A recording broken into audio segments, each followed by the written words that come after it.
ahagumye nawe nyine ategerezwa kwiga, kuko iyo abantu bakuze babona abaserukira abari imbere yabo bagira ibiturire, nabo nyene bapfa gushika muri ivyo bibanza bagira kwa kundi. Burya ingeso mbi iroroshe kwandukiza, ariko iyo ibambewe ingeso nziza kugira uyikure ku mugenzi ubishiramwo inguvu.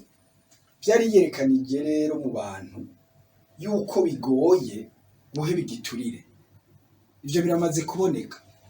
Harimwo n'abafungwa bafungurwa bagaca basubira kurya igiturire kwa kundi nyene. Harimwo nabo bumviriza amahugurwa menshi mugabo ntibigere biyumvira guheba kurya igiturire. Ugaca usanga rero igiturire ni nk'akaranda, kararandaranda kagafata inzaruka. Iyo rero hatageze igihe ngo abantu bahagurukire rimwe, na cane cane izi nzaruka nyene zivuga ati oya, ibi aho vyakabereye ni kera, ivyo bintu ntivyigera biva mu bantu. Baremeza rero yuko, abahinga baremeza yuko urwaruka rushobora guhindura ibintu. Urwaruka rushobora guhindura ibintu. Vyariyerekanye mu bihugu vyinshi vy'isi ko urwaruka rushobora guhindura ibintu, kandi bigahinduka koko iyo urwaruka ruvuze ruti habanamba iki kintu ntigihagarare. Birashoboka kuko urwaruka rufise uburyo bwinshi bwo kubikora. Murantungahe n'igihe bashiramwo n'inguvu kuko bari navyo. Ibi bintu rero birashobora gushoboka guhinduka. Niba vy'ibiturire muri Afrika nta mu gihugu c'iwacu, umunsi urwaruka rwovuga ruti turahagaritse ibi bintu, dushaka yuko bihagarara, ivy'ibiturire vyohera. Murakoze. Ego murakoze cyane, ariko dusubiye inyuma mbega gatoyi tutasubiye ku gatoyi tudasubiye inyuma cyane, mbega kubijyanye n'umunsi mukuru w'urwaruka waje gute? Hanyuma nibiki urwaruka rumaze gukora cyane cyane kubijyanye no guteza imbere isi? Uyu munsi mukuru w'urwaruka ufise imizi mu bintu bitagenze neza. Benshi bazi yuko rwariko ruratamba ihibi bambewe. Urwaruka rwaragandaguwe, ruramererwa nabi, ku buryo hageze igihe baribaza bati ibi bintu vyashitse bigashikira urwaruka, kandi ruko ruraharanira ineza yago n'iyisi. Uyu munsi uze wibuka ahantu rero mu bibanza bitandukanye. Reka tuvuge ahatwegereye cyane nkaho muri Afrika y'Epfo, urwaruka rwaragandaguwe ruriko ruharanira agateka kabo. Isi rero yarahavuye iraja hamwe iriyumvira iti uyu munsi urwaruka rwagiriwe nabi bikagenda ukuye, aseseka amaraso kubera ko ruriko ruharanira ineza yago, kuko ineza y'urwaruka niyo neza y'isi. Bahavuye bafata umunsi, ishirahamwe mpuzamakungu ONU yahavuye rifata umunsi w'itariki 12 z'ukwezi k'umunani ko wohimbaza umunsi mukuru w'urwaruka ku isi yose. Ego murakoze cyane inshuti mwebwe muri mwese muri kumurumviriza Radio Espoir, ijuru riremesha na cyane abakunzi b'ikiganiro Menya Amategeko n'Agateka. Uno munsi twabwiye ko turiko turaganira ku bijanye n'agateka k'urwaruka, na cyane aho turiko turavuga ibijanye n'amateka y'amahinduka urwaruka rwagiye ruzana ku isi gushika yaho rushikira umunsi mpuzamakungu wabo. Muravuze umuhinga aratubwiye ngaha yuko byanatumye mbere uragira n'imyerekano mu bihugu bimwe bimwe baramererwa nabi, ariko kandi haraba amahinduka adasanzwe. Nituruka turavuga yuko urwaruka tukwiye kuruhumiriza kugira imyigaragambyo cyane iki. Oya, turiko turavuga yuko urwaruka bafate inzira ya mbere. Professeur afise diplome menshi mu banyafrika, harimo na diplome ikomeye cyane y'amategeko, aho yerekana ridasanzwe mu guharanira agateka kazina muntu aho mu gihugu cya Kenya.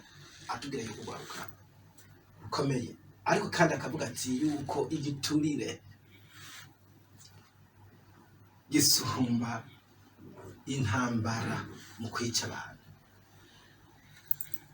Mbega ingorane ibihugu bimwe bimwe by'ubukene biri mu mbega n'igiturire cyo kiri muganya kuba igiturire kirimo kuko igiturire kiri mu bintu bituma ibihugu bisubira inyuma. Ibyo byaribonekeje kenshi mu bihugu byinshi na cyane cyane mu bihugu biri munsi ya Sahara. Igihe abarongora amashirahamwe, abarongora intara, ibihugu bagira ibiturire, izo ntara ayo mashirahamwe ntashobora gutera imbere na gatoya, kuko ico bagira ngo bariko baraharanira nico basanga bishe. Akaroro karoroshe, none wewe tuvuge yuko umuntu yategerezwa gutanga ikori ry'umuriyoni agacaha umugabo umwe 100,000 agaca mwandikira urupapuro agaca yigira, none vya 100,000 ubwo ntibigiye mu mufuko w'uyu muntu umwe. ariko uriko uravuga bene ivyo uri no ku bintu bisanzwe cyane iyo tuvuze invasion fiscale naho ivyo navyo nyene nico kimwe, kuko abantu barafise amayeri barafise amayeri, kuko ega igiturire n'ubusuma, umusuma ntaza ukoye nawe ategerezwa gushiraho ubwenge, arazi ukuntu abigenza. Ibi mwise evasion fiscale ni kwa kundi amashirahamwe akoresha amayeri kugira ngo ntatange amatagisi n'amakori. Ugaca usanga rero burya iyo ishirahamwe nk'akarorero ridatanze itagisi n'ikori, iyo bija hose ayo matagisi yategerezwa kuja gusahiriza muri ico gihugu yatanzwemo. Mugabo iyo iryo shirahamwe rigize amayeri, mumenye yuko nk'amashirahamwe menshi usanga yifitiye ayo, iyo yarungika amahera yayo aca arungika ayo mafaranga iyo yari asanzwe ategerezwa kuja iryo shirahamwe ririko rirakorera ico gihugu ntikironka namba. Umva none dufatiye ko amashirahamwe abaye menshi, umva byose bikagenda gute? Umva ico gihugu cyo tutera imbere gute?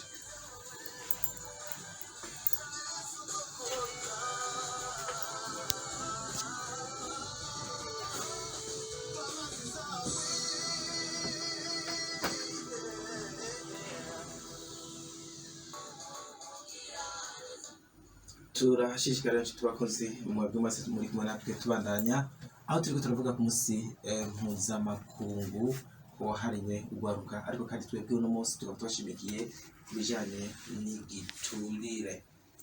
Mugenzi wacu aha muri studio na cyane cyane umutumire wacu Julien yariko aratubwira ku bijanye n'igiturire, ndetse atwereka neza ingene abantu benshi bashobora kuvyungukiramo ariko abenegihugu bariko barabihomberamo. Ego ivyo nivyo yariko aravuga, ariko kandi tukaba twaronse uwundi mushitsi Jacques gatoyi arashobora kwidondora. Bonjour à tous. Je réponds au nom de Massika Malika Rifin. Je suis une des étudiantes de l'Université Espoir d'Afrique. Je fais la faculté de sciences et affaires économiques dans le département de droit, et je suis une des orientes de la compétition sur la justice fiscale qui a été organisée au sein de notre université. Uyu yahavuye nawe adushikira ni umwigeme umwe w'umunyeshuri wo kuri Université Espoir d'Afrique, akaba asanzwe ari n'umwe mu baronse amahugurwa y'ibintu bijanye no guhimiriza barundi gutanga amatagisi n'amakori.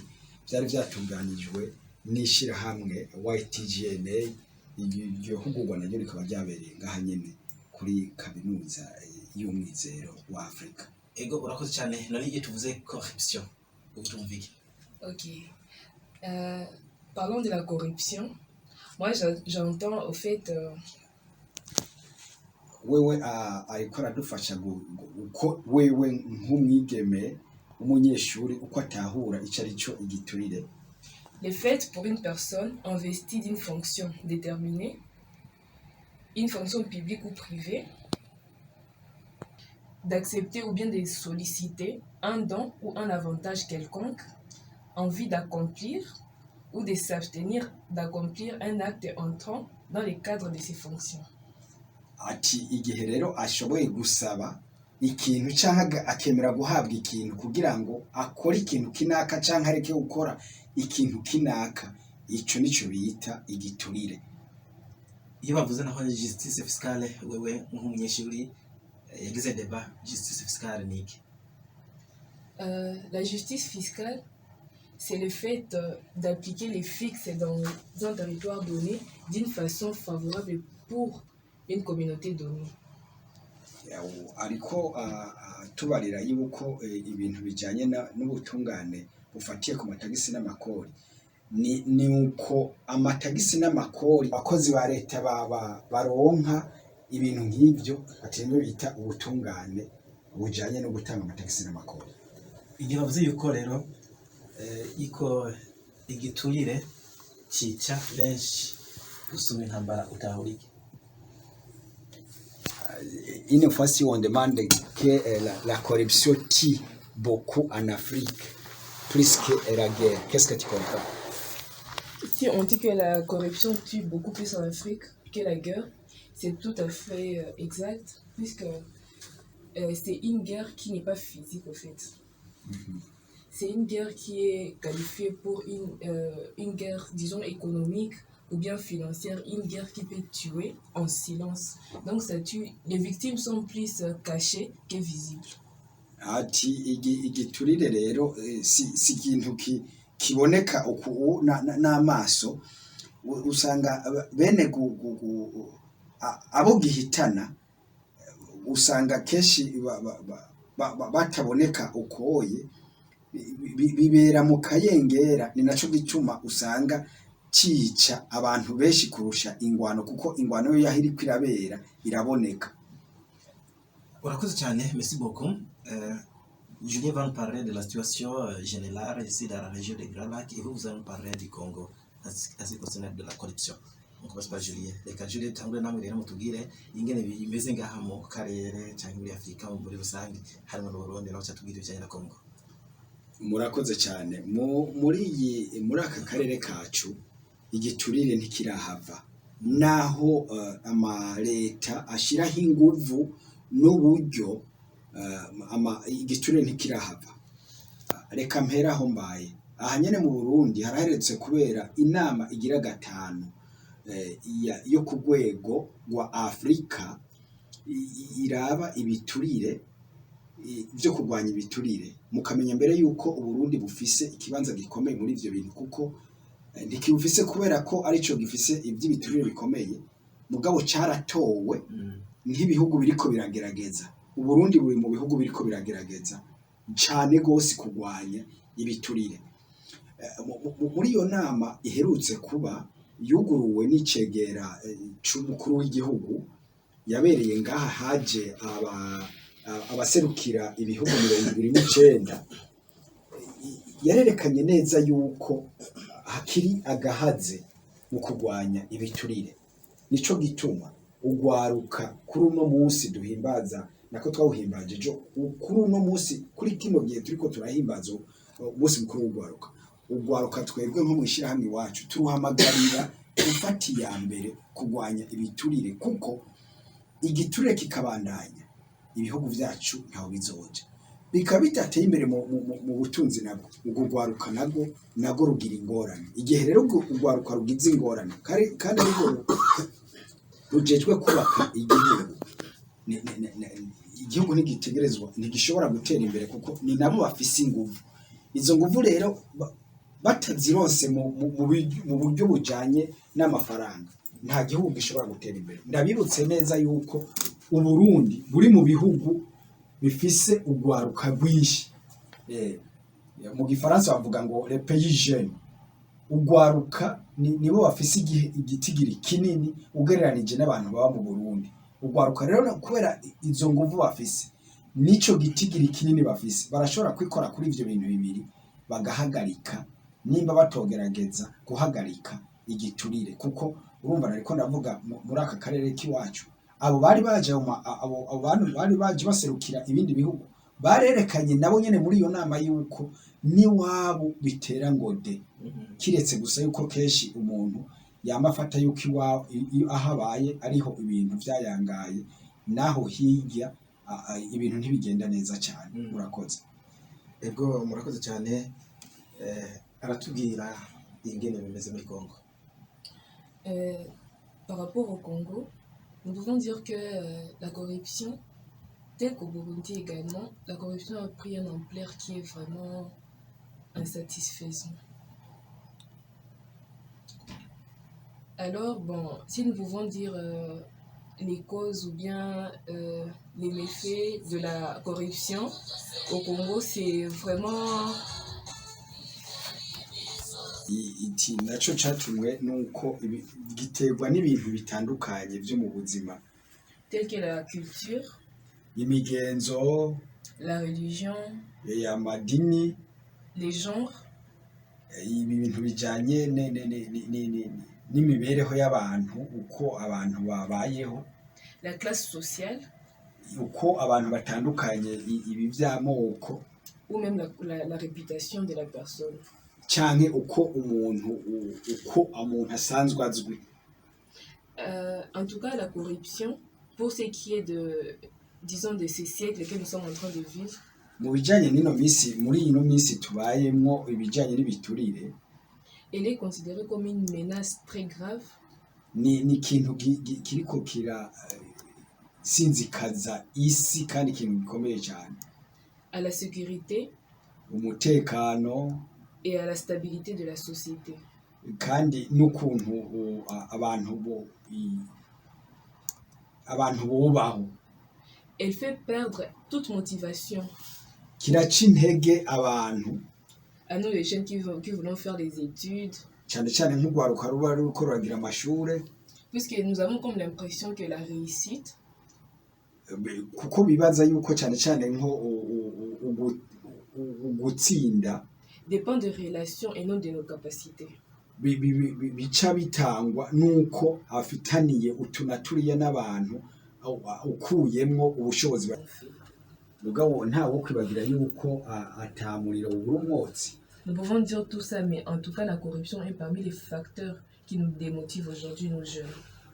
Ibyo tuvuga byose igiturire kiri mu bintu bica intege ugwaruka cyane cyane muri no minsi.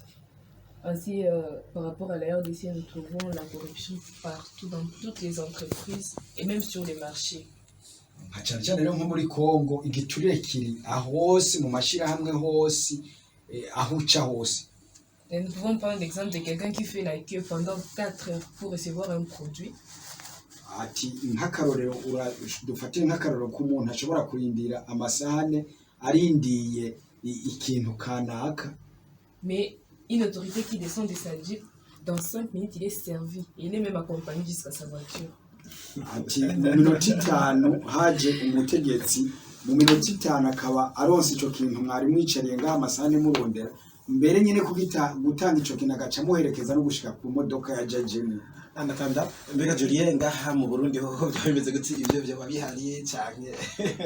Usanga umuntu agiye kurondera ico yifuza kwa urupapuro mu biro bimwe reka nituruka kuvuga gusa mu maserivisi ya leta, reka tuvuge no mu bigenga aho usanga ku ma university amwe ugasanga abantu bararindiriye direte iminsi 2 iminsi 3 diplome iminsi 2 iminsi 3 bisine umunyeshuri yarangije kera ibi bikenewe byose yabitanze ariko aje gusaba diplome ahantu ugasanga byo bitwara indwi. Ivyo birahari nangaha mu gihugu cy'u Burundi, kandi nta wodeha ngo biriko bibera ngo mu nzego gusa ngo za leta n'abigenga nuko. Urashobora gushika ahantu ugiye kurondera ikintu kanaka ugatonda, mugabo umuntu yashika ukabona yanditse bwa butumwa bunyaruka kuri WhatsApp nyene kugezwa ibyo bintu agaca asohoka agatora uwo muntu. Abantu babifata minenegwe, mugabo ndababwiza ukuri yuko igiturire gihera hajya nyene. Igihe urenganije umuntu mu byo yategerezwa kuronka, ico ni igiturire. Igiturire si umuganda w'amafaranga baha umuntu, nako kantu kose k'akarenganyo kavuye ku kimenyane cyaye kutwo muhana n'uwo nyene gutanga ico kintu maze ukarenganya abandi cyangwa ukakora uko utategerezwa gukora. Ico nico biti giturire. Ariko kandi twari kudashimira amabanki aragerageza uko biri kose, aragerageza abantu batonze kenshi na kenshi ntarenganya. kenshi na kenshi muri rusange ni muri rusange jewe iciza ndakivuga nk'iciza reka ntaga akarorero nabonye nko muri hariho ishirahamwe nabonye rimwe kandi igiye gukira leta barasizeho uburyo ata muntu arenganya uwundi ubwo nyene ugasanga n'ubijejwe mbere akoresha kamera akoresheje kamera abariko araraba nabo arongoye ivyo bariko barakora umwiza ntawe ureka kumuvuga ni muri posita numva yuko bimeze neza ako n'akararo kamwe ushobora gutanga ariko kandi muri rusange by'ukuri mu mabanki mbari mu bantu bagerageza kutarenganya abantu ariko kandi tuje mu bitaro bitandukanye ibarareka ko ibitaro jewe ndafise isanamu ntayo nashize ahabona ibitaro ntavyo mvuga umuvyeyi yibarukiye kuri gazo kandi ababijejwe bari ngaho kandi no kuvuga ngo hari ikintu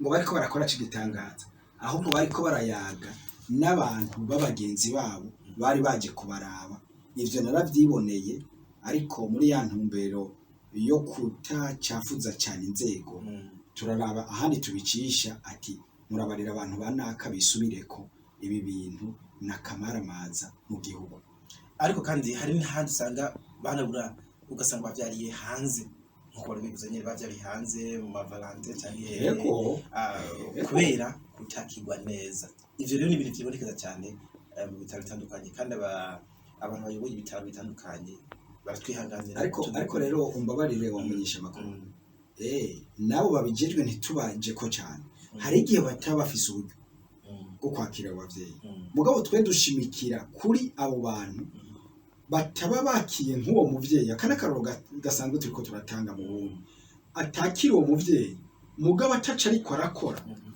ariko avugana n'umuntu kuri WhatsApp canke agasohoka gatambuka uwo muvyeyi ariko aragaragara agwana n'igise kuri gazo akaja kuvugana canke akaja guha service uwundi muntu kuko bazinanye mugabo uno cyane cyane wanyarucari aryamye ngaho kuri gazo kandi amubona ico ni giturire umusanzu ushobora kwiyumvira yuko abantu bakashobora kwiyumvira yuko ngo igiturire n'uburyo bwo gushyigenda ugatanga amahera directement ariko kandi igiturire ku ubwoko bwinshi mbega utubwira gatoyi ku batabizi nko mu bijyanye n'ibitaro abantu barwaye bagowe bameze nabi ko no kumurenganya by'ukuri ukajya kuha serivisi umuntu muzinanye cyane ko ubonye ko ari umutegetsi cyangwa ubonye ko yambaye costume neza mbega cyo sigiturire ni igiturire kuko igiturire indangura kintu y'ijambo igiturire niyo nyifato yose umuntu agira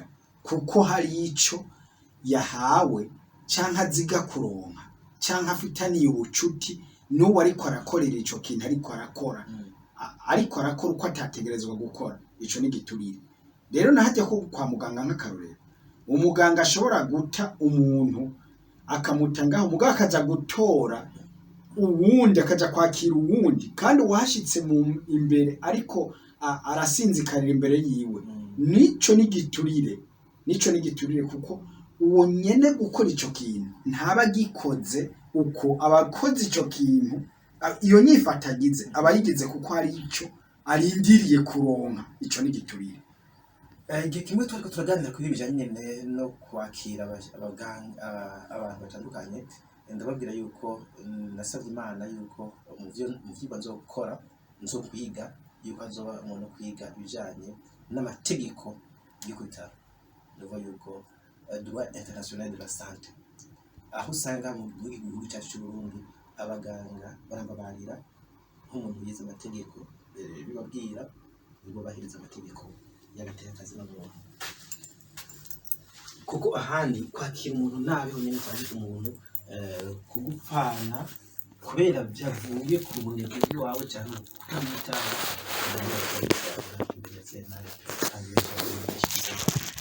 cyangwa ugasanga umuntu yagize operasiyo umugabo yamuvuye mu nda aca yongera akasigamo ibikoresho bimwe yakoresheje bivanye no gusoma kandi afite amapareye imbere yiwe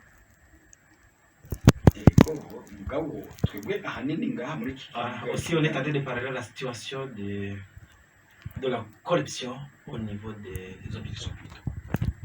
Qu'en est-il de la situation au Congo?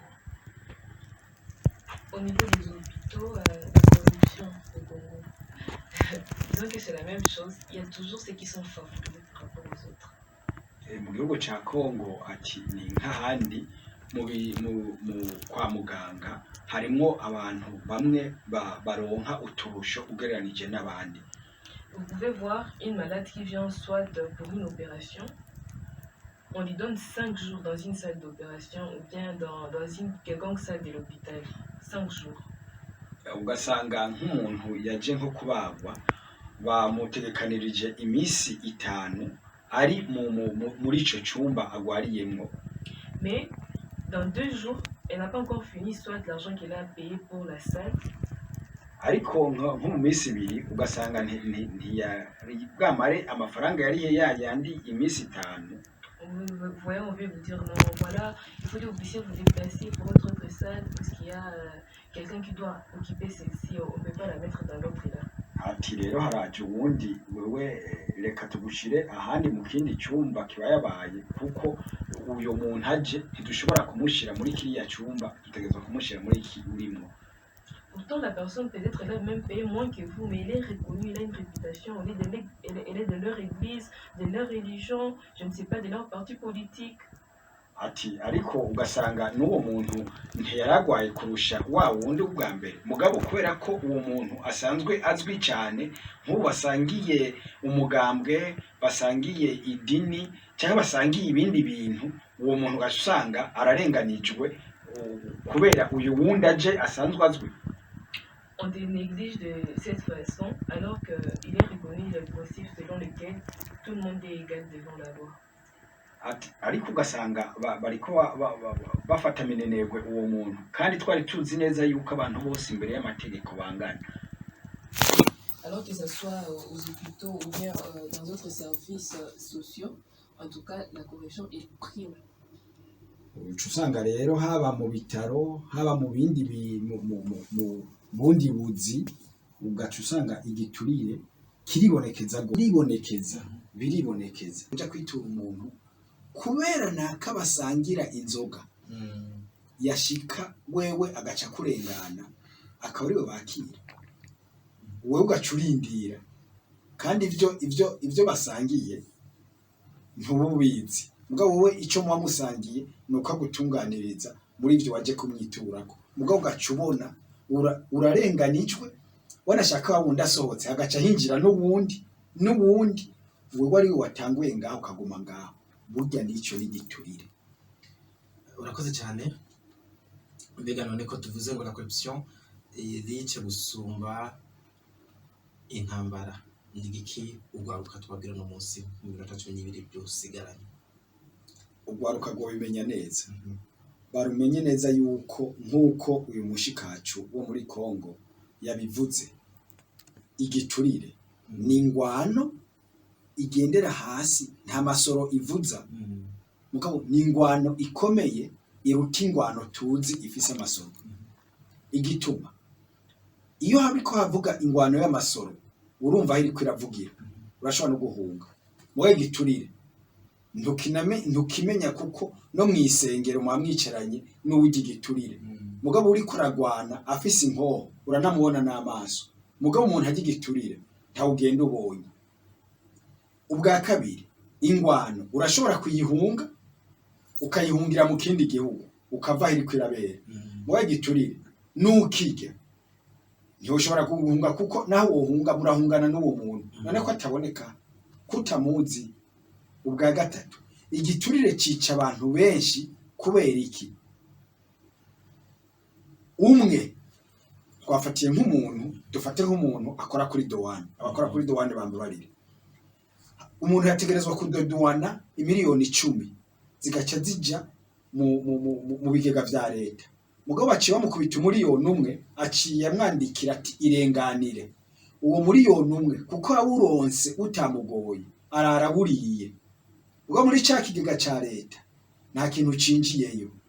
Inkwirikizi naryo ryabarabara ryategerezwa kubakwa twociyemo twese nawe we mumenyesha makuru niho wociye iribaye ricubakwa mugabo ya mahera wa muliyoni umwe wagiye mu mufuko w'umuntu umwe uba hatoreye akajisho ni bamwe badandaza utuyoga kuko uwo munsi acarara yamaze kuko azi yuko ejo ho bukera acaronka yandi mugabo siko Imana nayo Imana dusenga ntiyamisinziriye harabe ikigaragaza bukeye murakoze. Merci beaucoup.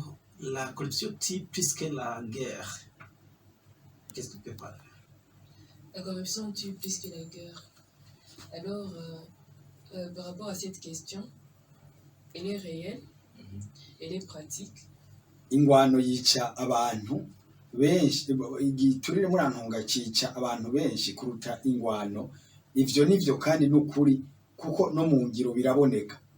J'aime toujours partir des exemples qui sont pratiques dans la vie courante. Ndakunda gutanga uburorero buboneka mu buzima bwa misi yose.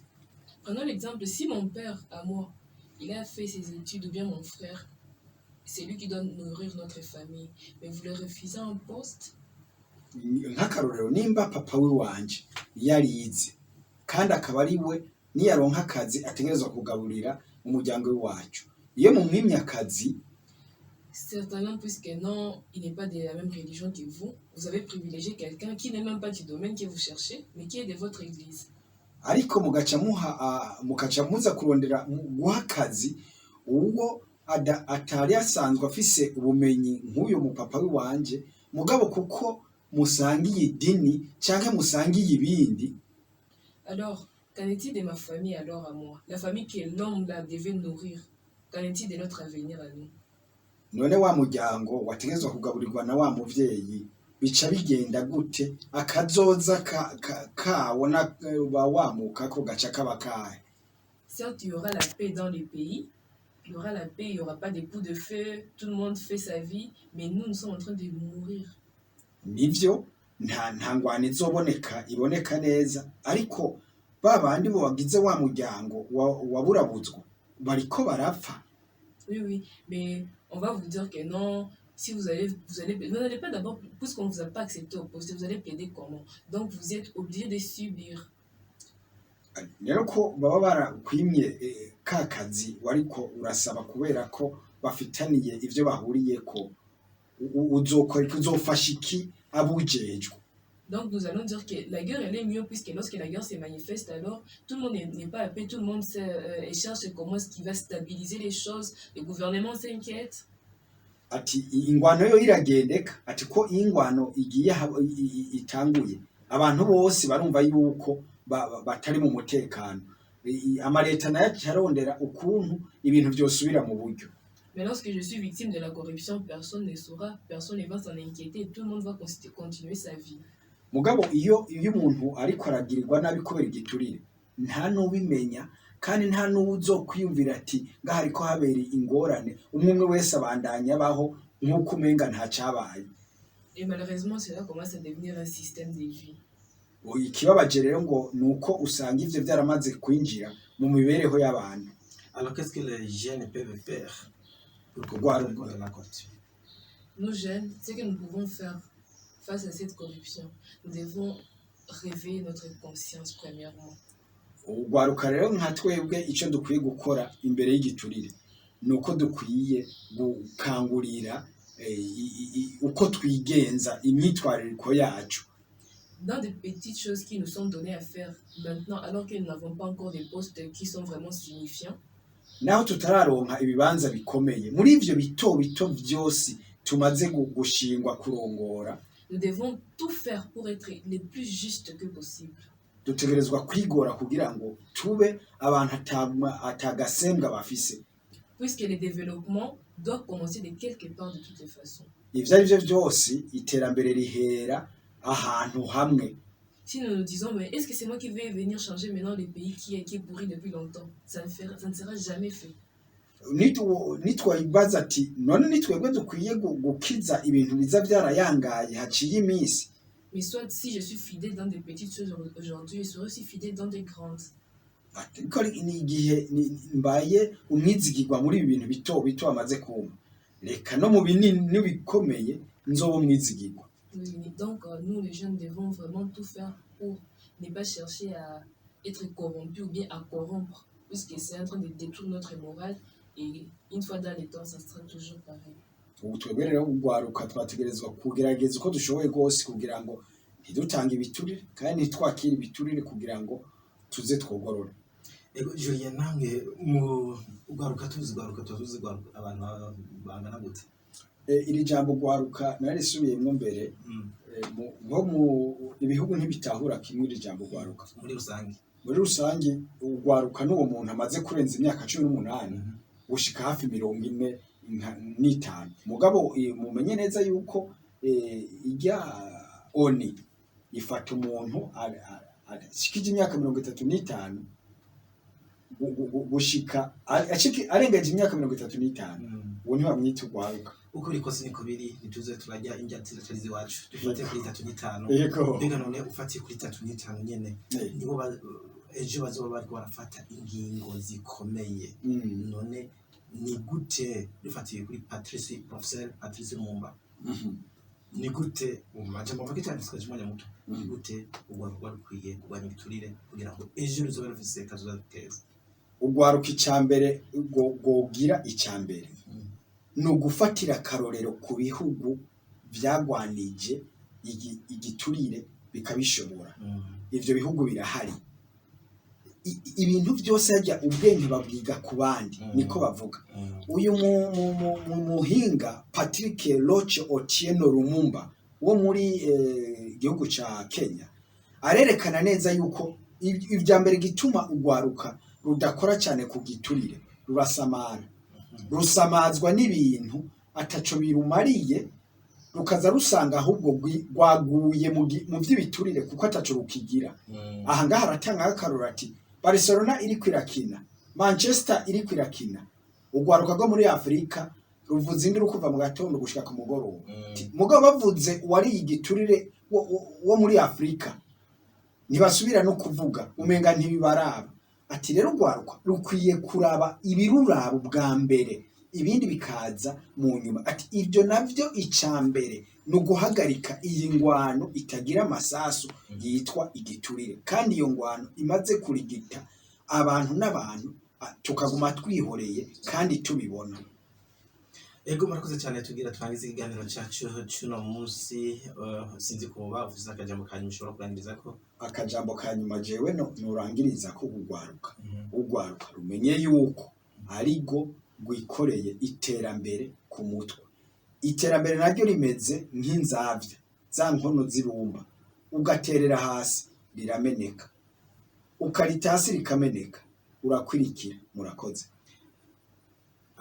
Seulement, qu'est-ce que tu peux conseiller aux jeunes face à la corruption? Face à la corruption, un seul mot que je peux conseiller aux jeunes: soyons consciencieux, réveillons notre éthique et notre morale. Ijambo rimwe no hanura ugwaruka yuko twohaguruka tukaraba imigenzo yacu n'imibereho yacu kugira dutere imbere. Oui, essayons donc de ne pas faire comme tout le monde, mais créons notre propre développement, commençant par nous. Ntitugire nk'uko abandi bagize, ariko twebwe dufate inyanzuro y'iwacu, iterambere rihere kuri twebwe. Puisque cela, déjà, ça va avantager aussi à notre génération. Kuko ivyo bizofasha cyane n'abazodukomokako. Ok, qu'est-ce que tu as aimé dans le débat interuniversitaire? Dans le débat interuniversitaire, ce qui m'a beaucoup plus tiqué, c'est que les jeunes ont eu à s'exprimer par rapport à la façon dont la justice elle est appliquée, à la façon dont la justice elle est pratiquée dans leur pays. Ibyanezereje gose mu mahugurwa muheruka gutunganya ngaha nuko ugwaruka rwaronsa akaryo ko gushikiriza uko rubona ukuntu ubutungane bumeze, na cyane cyane ubutungane bujanye n'ivyo ibiturire gutanga amatagisi n'amakori n'ibiturire bidasigaye inyuma. On nous a donné la chance de faire entendre notre voix aussi. Kandi baraduhaye n'akaryo ko gushira kurungika ijwi ryacu kure kugira ngo ryumvigwe. De faire entendre notre propre raison. Ati nivyo twiyumvira natwe birashobora gushikirizwa. Merci beaucoup. Merci. Rero akaba rero turangije ikiganiro cyacu. Mbega Julien, abuheruka muzoza? Basha murapfa kuntuma ko je nzoba nashitse. Ego tukaba turangije